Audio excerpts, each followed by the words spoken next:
The night was colder than usual. The kind of cold that bites through torn shoes and thin jackets. In the shadows of a broken city bridge, a young homeless boy named Eli huddled beside a rusted metal drum. The wind howled through the empty streets, carrying dust, plastic, and the echoes of a world that had forgotten him. He was small for his age, no older than 15, with messy brown hair and eyes that still carried hope, the kind of hope that only the desperate can hold on to. Eli wrapped himself tightly in his old blanket, his only treasure. It was torn at the corners and smelled faintly of smoke, but to him it was warmth, comfort, and safety. He stared at the sky through the cracks in the bridge. The stars were faint behind thick clouds, but he liked to imagine they were tiny fires burning just for him. At least the stars don't forget to shine, he whispered to himself. He had survived by collecting scrap metal, bottles, and whatever the city's ruins offered. People passed by every day, pretending not to see him. Some tossed coins, some shouted insults, most just looked away. But Eli had grown used to being invisible. Until that night. The night he stopped thinking only about his own hunger. From the darkness near the riverbank came a strange sound. A soft broken moan. Eli froze. He thought it was a dog at first, but it didn't sound right. It was weak, almost human. Yet not quite. Curiosity overpowered fear, and he grabbed a small flashlight from his pocket, a gift from another homeless man long gone, and pointed it toward the sound. There, half buried in the snow and mud, lay a figure unlike anything he'd ever seen. At first glance it looked human, a woman maybe, but her skin shimmered faintly, glowing silver blue under the light. Her hair was white like frost, her face thin and fragile, her body trembling uncontrollably. She was hurt, badly. And her eyes, they were large, luminous, and full of pain. Eli stepped back, heart pounding. Are you okay?" he whispered. She didn't answer. Her lips moved, but the words came out like a soft hum. Not English, not any language he knew. He could have run. He could have left her there to die. But something inside him stopped him. Something simple and human. She looked scared, not dangerous. And he knew too well what fear felt like. He knelt beside her, hesitating. Her skin was freezing cold, almost metallic to the touch. She tried to lift her hand, but it fell weakly into the snow. Without thinking further, Eli pulled his blanket off his shoulders and wrapped it around her. "Here," he said quietly. "You need this more than me." The alien's glowing eyes widened slightly, staring at him. For a moment, their gaze locked. A silent connection between two souls from different worlds. Her shaking slowed a little, and she made a faint sound that almost resembled a word. Eli couldn't understand, but he could feel gratitude in her tone. He sat beside her, shivering now without his blanket, trying to keep her warm. The snow kept falling, thin flakes landing on her silver hair. He brushed them away gently. "You'll be fine," he murmured, though he wasn't sure if he believed it himself. Hours passed. The city stayed quiet, except for distant sirens and the wind whistling through broken glass. Eli's fingers went numb and his lips trembled from the cold. Still, he didn't move. He kept checking her breathing, slow, shallow, but steady. Every few minutes, her faint glow flickered like a dying light. When the sky began to turn gray with dawn, Eli's eyes were heavy, but he refused to sleep. He leaned closer to check on her again, but this time she wasn't there. The blanket lay folded neatly beside him, dry and untouched by snow. The ground where she had been was warm, steaming slightly as if the frost had melted away. Eli blinked in confusion. He looked around, and no footprints, no trace, nothing. Just silence. He rubbed his hands together and picked up the blanket. It felt different now, softer, warmer, almost humming with energy. Then he noticed something else. A faint, glowing mark on his hand right where he had touched her. It pulsed softly like a heartbeat. For a long moment, Eli sat there staring at his hand, unsure if he was dreaming. Then he whispered, "Who are you?" The sun began to rise, casting golden light over the ruined streets. Eli stood holding the blanket close. Somewhere above, the clouds shifted, and for a brief second, a streak of light crossed the sky, silent, fast, and bright. He didn't know it yet, but that single act of kindness would echo across galaxies. That morning, a homeless boy had given away everything he had, and the universe had taken notice. The city woke slowly that morning, covered in a thin layer of white frost. The cold sunlight painted the broken buildings in silver and gold, But for Eli, everything felt strangely still. He sat beneath the bridge, the blanket folded beside him, staring at the mark on his hand. It glowed faintly, pulsing with a slow rhythm, like it was alive. He rubbed it hard, thinking it might be dirt or paint, but the light stayed. He didn't understand what had happened last night. He only knew that the strange woman, or whatever she was, had vanished. No footprints, no sound, not even a sign of her breathing. Yet the warmth she left behind still lingered in the air. Eli got up and wandered through the empty street. His stomach growled, reminding him he hadn't eaten in 2 days. Usually, he'd head to the market trash bins to find something edible. But today, he couldn't stop thinking about her. That fragile figure in the snow, the way her glowing eyes had looked into his, the strange connection he had felt, like she was silently asking him not to leave her. As he walked, he noticed something odd. People were gathered at the city square, whispering and pointing toward the sky. A small crowd had formed, and someone shouted, "Did you see it? That light last night?" Another man nodded, "Yeah, like a shooting star." But it stopped mid-air. Eli's heart began to race. He looked up. The clouds were heavy and gray, but somewhere behind them he could feel it. That same presence, like a low hum vibrating in the air. Then he saw the soldiers. Trucks rolled into the streets, their engines loud and echoing off the concrete walls. Men in black armor stepped out, carrying strange scanning devices. They moved in groups, sweeping the area with blue lights that flickered across the ground. One of them shouted into a radio, "Command, we've got unusual readings near Sector 9. Sector 9. That was the bridge where Eli had spent the night. He ducked behind an old car, heart pounding. They were searching for something. Or someone. His hand itched where the glowing mark still pulsed under his skin. He pulled his sleeve down, hiding it. From behind a corner, he heard 2 soldiers talking. "They say it wasn't a meteor," one said quietly. "It was some kind of ship, not human. The higher-ups are panicking. Whatever landed, it left a massive energy trace." Eli felt cold run down his spine. He knew what they were talking about. The meteor wasn't a rock, it was her. The woman he'd found dying.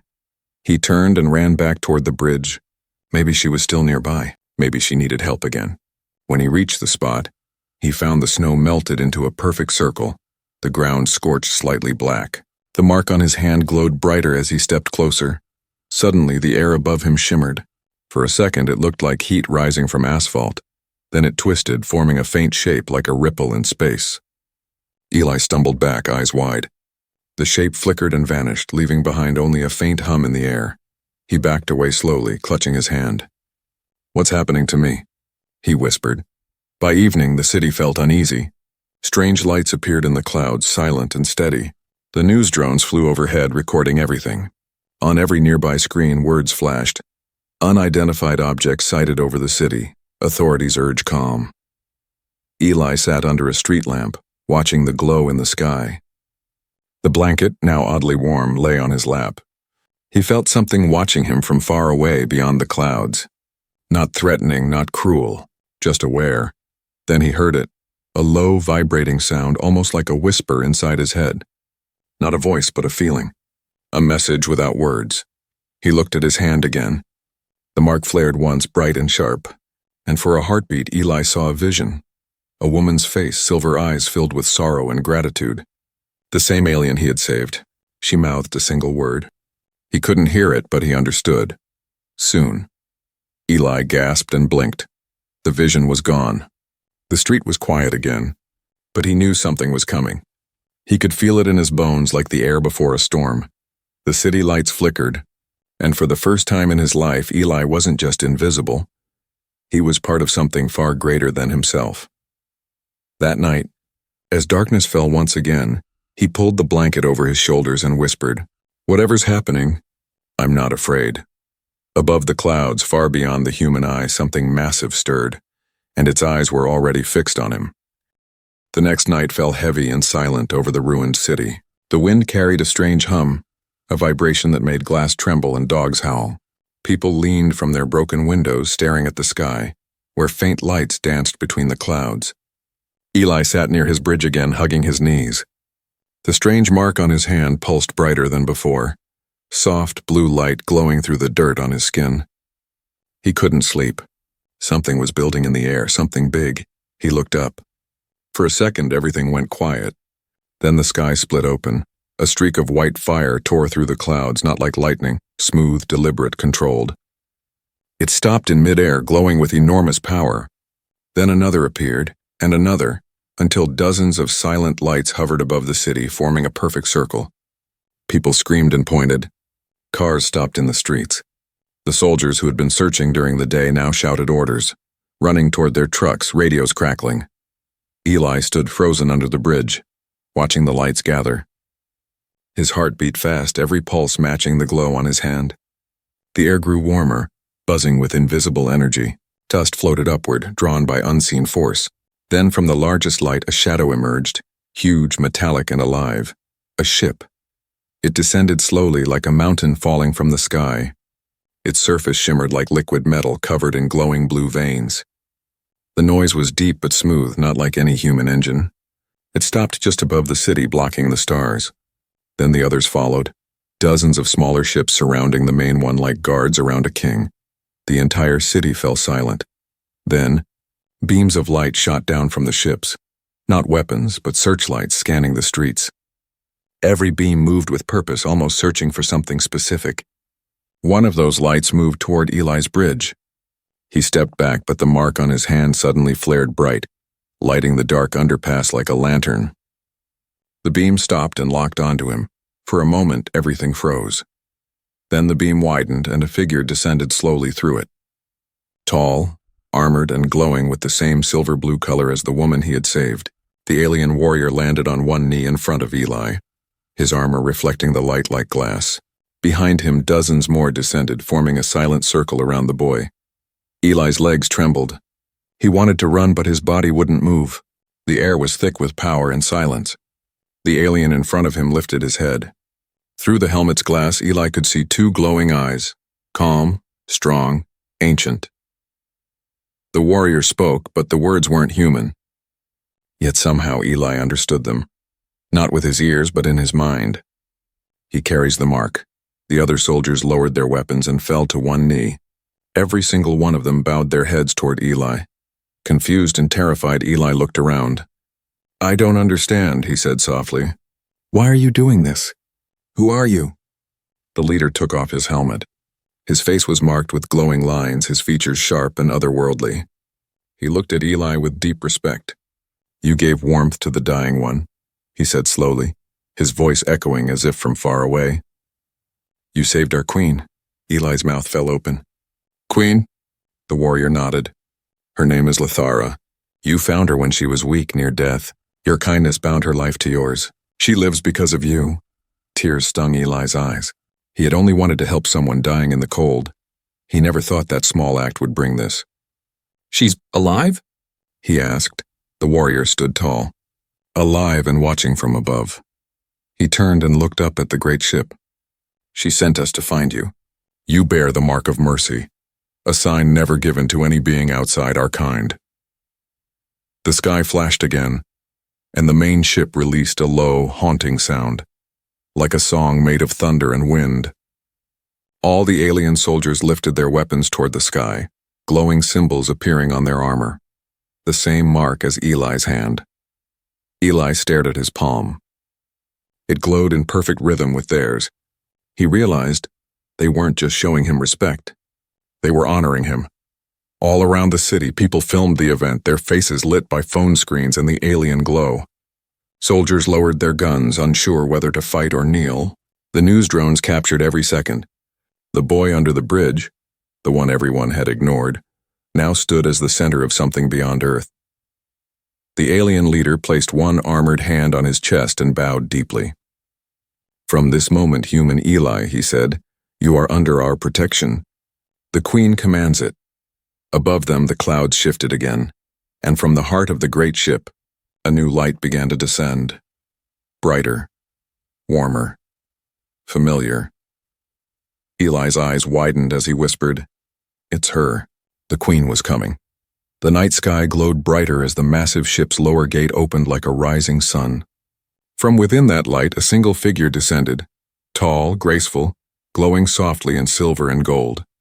The air trembled as the alien warriors knelt lower, their heads bowed.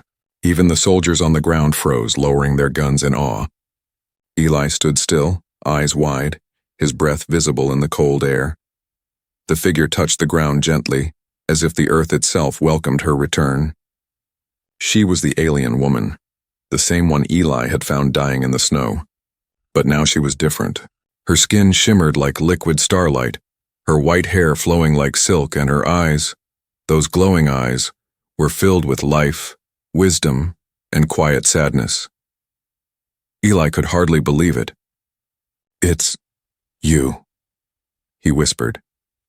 She looked at him, and though her mouth moved slowly, he understood every word, not through sound, but through the same silent connection he had felt that night. "You gave me your warmth," she said softly, her voice echoing in his mind, when all others would have walked away. The crowd around them stayed silent, the only sound coming from the soft hum of the ship above. The alien warriors lifted their heads slightly, watching their queen and the human boy face each other. Eli swallowed hard. "I didn't do anything special. She stepped closer, her presence gentle but powerful. "You gave when you had nothing. You shared life when all around you was death. In my world, such kindness is sacred." Her words struck deep. For years, Eli had been unseen, unwanted, forgotten by his own people. Yet here, in front of thousands, someone from another world was calling his small act holy. The queen lifted her hand, and the mark on Eli's palm glowed brighter, matching the symbol on her own. "This mark," she said, "binds us. It is called the sign of mercy. It appears only when a life is freely given to another. You are the first human to bear it." The people gasped. Soldiers exchanged uneasy glances. Cameras recorded every second. The entire world was watching a homeless boy being honored by a queen from the stars. Eli looked down at the glowing mark. "What does it mean?" he asked quietly. The queen turned her eyes toward the sky. "It means a promise," she said. "Between our worlds. Between those who care and those who still believe compassion is strength." She looked back at him. "When you saved me, you changed more than one life. You reminded us that there is still hope in the universe, that kindness survives even where everything else has fallen." Her words carried warmth. And yet there was weight in them too, as if she spoke not only to him, but to all humanity. Suddenly a low rumble shook the air. Human soldiers raised their weapons again, their commanders shouting orders through radios. A military drone circled above, its red light blinking rapidly. Fear spread across the crowd. "Step away from the alien!" Someone yelled, but the queen didn't move. Instead, she turned toward the human soldiers and spoke again, her voice now booming like music through the air. "We come in peace. We come in gratitude." Her eyes glowed brighter, and her words echoed across the city in perfect English now. The boy's compassion saved a life that holds an empire. In our world, we honor such hearts. We kneel before them. Every alien warrior raised their hand toward Eli and touched their chest, a sign of respect that carried the weight of galaxies. The blue glow from their armor spread through the dark streets, lighting every face in the crowd. For a moment, even the soldiers hesitated. The fear melted away, replaced by awe. Eli felt tears roll down his face. He didn't know why he was crying. Maybe because no one had ever looked at him like this before. No one had ever said his kindness mattered. The queen stepped closer, her silver hand hovering just above his head. "Eli," she said softly, "from this night forward you are not forgotten. You carry the light of two worlds." The mark on his hand blazed with bright light, rising into the air like a beam. The alien ships responded with a deep, harmonious tone that vibrated in every chest. Not a sound of war, but of unity. For the first time, Earth's sky was filled not with fear, but with beauty, shimmering lights that painted the clouds in colors never seen before. As the glow faded, the queen turned back toward her ship. "We will return soon," she said gently, "when your world is ready to understand what you've already shown." Eli wanted to stop her, to ask questions, but all he could say was, "Will I ever see you again?" She smiled faintly. "Look to the stars, Eli. When you see them burning brighter than usual, that is us remembering you." Then, with a final flash of light, she rose back into the sky, and the ships began to ascend slowly, vanishing one by one into the clouds. Eli stood alone under the bridge, his hand still glowing softly. The city behind him whispered with wonder and disbelief. But in his heart he knew the truth. A single act of kindness had echoed through the heavens. The world did not sleep that night. Every screen, every channel, every voice was talking about the same thing: the boy, the queen, and the ships that filled the sky. Videos spread like fire across the internet. Some called Eli a hero, others called him a danger. But to Eli, none of it felt real. He sat beneath his bridge, staring at his glowing hand, still warm from the queen's touch. By morning, the quiet city had turned into chaos. Soldiers blocked every road. Helicopters circled the skies. Reporters shouted questions at anyone who would listen. Who is the boy? Is it an invasion? What do the aliens want? Eli peeked out from under the bridge and saw armored trucks parked nearby. Men in black suits talked into radios, scanning the ground with strange machines. The mark on his hand pulsed faster, like it sensed danger. He pulled his sleeve down to hide it. A voice echoed through a megaphone. Everyone stay inside. Do not approach the restricted zone. Eli took a step back. They were searching for him. The boy with the glowing hand. The same people who had ignored him yesterday now wanted to capture him today. He turned and ran. His heart pounded in his chest as he moved through narrow alleys, past shuttered shops and broken lights. He could hear soldiers' boots behind him, the crackle of radios following his every step. He slipped into an abandoned building, crouched behind a wall, and tried to catch his breath. The mark glowed again, brighter than before, and suddenly, he heard a faint hum in his mind, familiar, soft, calming. The queen's voice. Do not be afraid, Eli, it whispered. You are not alone. Her words gave him strength, but fear still twisted in his stomach. He looked out through a cracked window. The streets were full of humans, angry, scared, confused. They didn't see a boy who had shown kindness. They saw something else, something unknown. In another part of the city, inside a military base, leaders sat around screens filled with alien footage. Those ships could destroy us if they wanted to, one general said. Why protect a street boy? An officer replied, maybe he's their weapon. Maybe that mark is controlling him. The general slammed his hand on the table. Then find him before they come back. Eli had no idea what plans were being made. All he knew was that fear made people blind. He had seen it in the streets, in their eyes, even in their shaking hands. Humanity didn't understand kindness from the stars. They only understood threat. That evening, as the sun fell behind the city's broken skyline, Eli hid inside an old church. Dust floated in the fading light. The air was cold but peaceful. He sat on a wooden bench and looked at the stained glass window above. It showed a man giving bread to the poor. He smiled faintly. He helped someone too, he whispered. The moment felt safe until he heard footsteps behind him. Eli Turner, a deep voice said. He turned around slowly. 3 soldiers stood in the doorway, their weapons lowered but ready. The man in front wore a dark coat with medals. His face was hard but not cruel. We're not here to hurt you, he said. We just need to understand. Eli hesitated. You won't believe me, he said quietly. Try us, the officer replied. Eli raised his hand and showed the glowing mark. The soldiers gasped. The light pulsed once and a faint echo filled the room, like a heartbeat from another world. She was dying, Eli said softly. I gave her my blanket. That's all I did. She didn't attack us. She just needed help. The officer looked at him for a long time. And the ships? They came because of her, Eli said. Because she wanted to thank me. They didn't come to fight. Silence filled the church. The stained glass flickered with fading sunlight, painting Eli's face in red and gold. The officer finally lowered his gun. If what you're saying is true, he said, then you may have just stopped a war.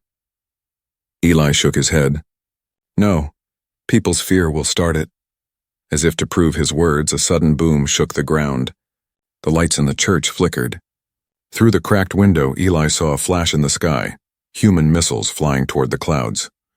Someone had fired at the alien ships. The officer swore and shouted into his radio, "Ceasefire! Hold your positions!" But it was too late. Eli ran outside staring at the sky. The glowing clouds shifted, and from the mist the alien fleet appeared again, silent, vast, and bright. They're coming back, Eli whispered. Panic spread through the city once more. Sirens wailed, people screamed, soldiers took cover. But this time Eli didn't hide.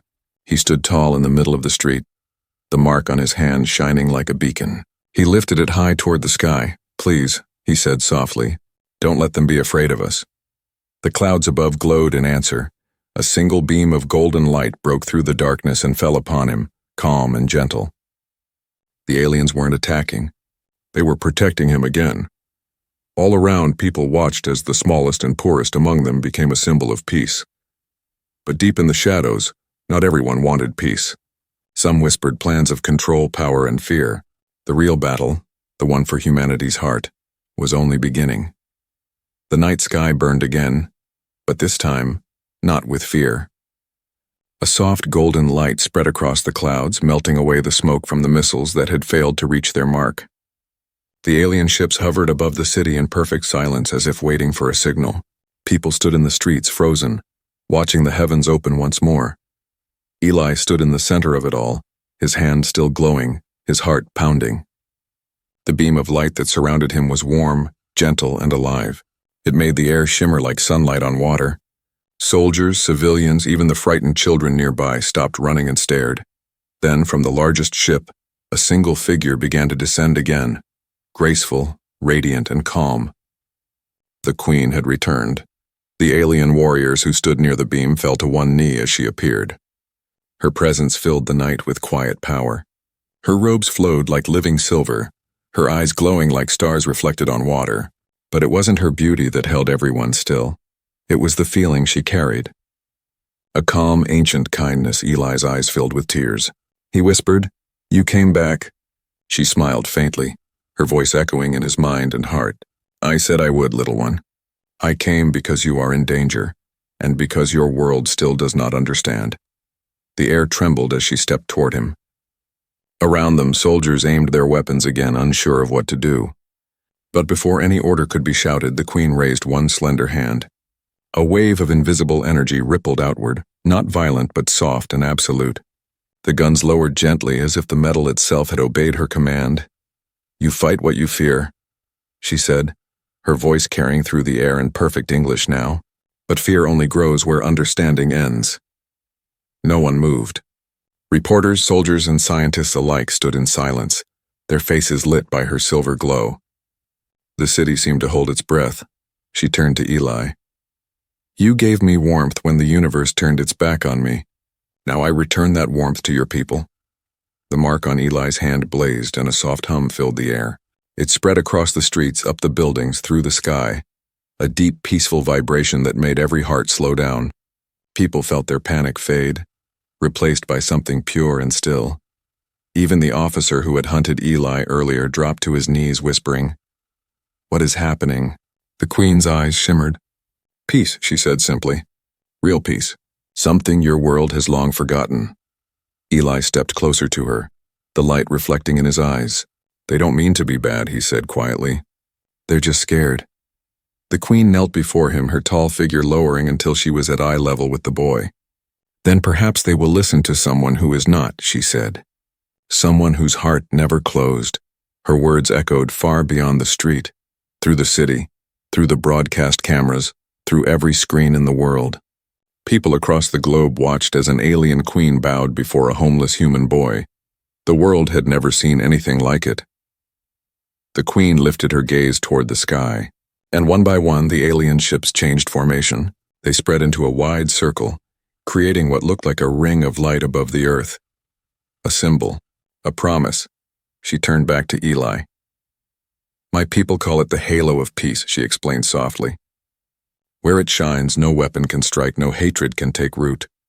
We leave it here, as a gift from the boy who showed us mercy." Eli didn't know what to say.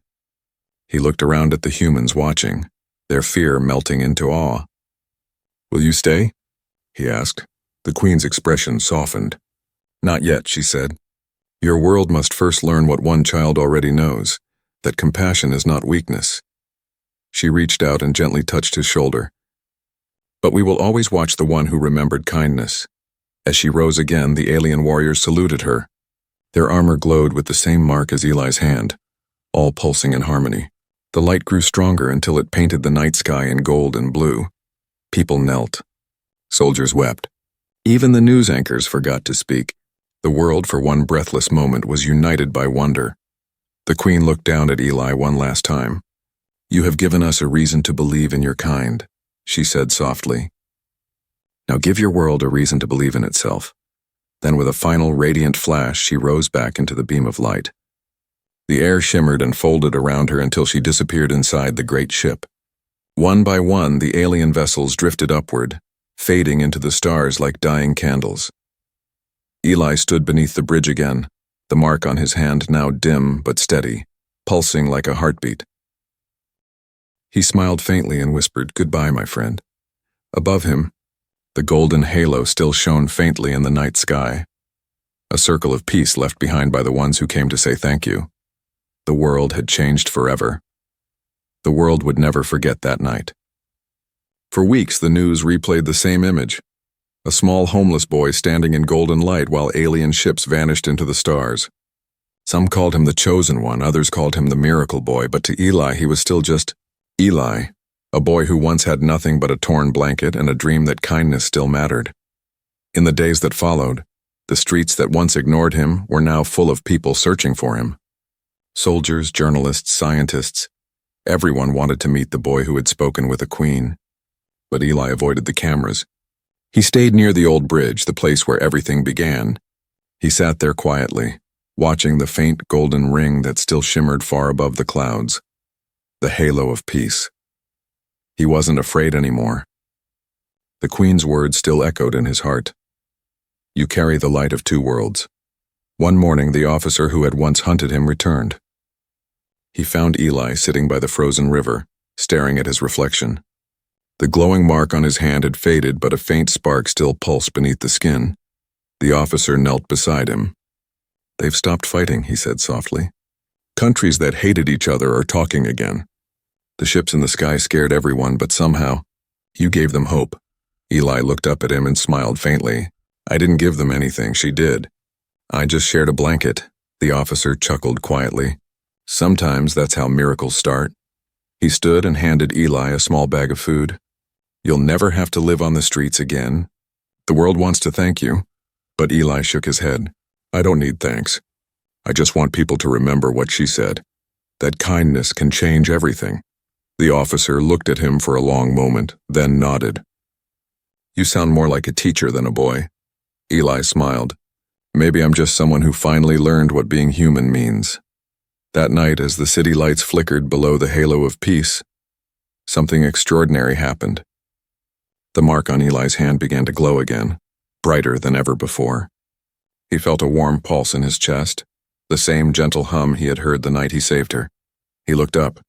The sky was clear, and among the stars one shone brighter than all the rest, a steady golden light that pulsed in rhythm with his heartbeat. It wasn't just a star. It was her. The Queen was watching. Suddenly, a soft voice filled his mind, calm and familiar. "Eli," she whispered, "your act will live beyond time. You have reminded both our worlds what mercy truly is." Tears filled his eyes. Are you ever coming back?" he asked quietly. The voice paused, full of warmth. "One day when your world is ready. Until then, live well, kind soul." The light flickered once and the connection faded, leaving the night quiet and vast. Years passed. The halo above Earth remained, a silent shield that glowed faintly every night, a sign of peace no one could explain. Wars slowed. Nations began to share resources instead of fighting for them. Somewhere deep inside, humanity had changed. Not by power, not by fear, but by the simple memory of a boy who gave his only blanket to a dying stranger.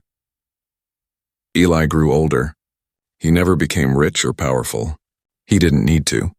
He spent his life helping those who had been forgotten, building shelters for the homeless, feeding the hungry, teaching children about kindness.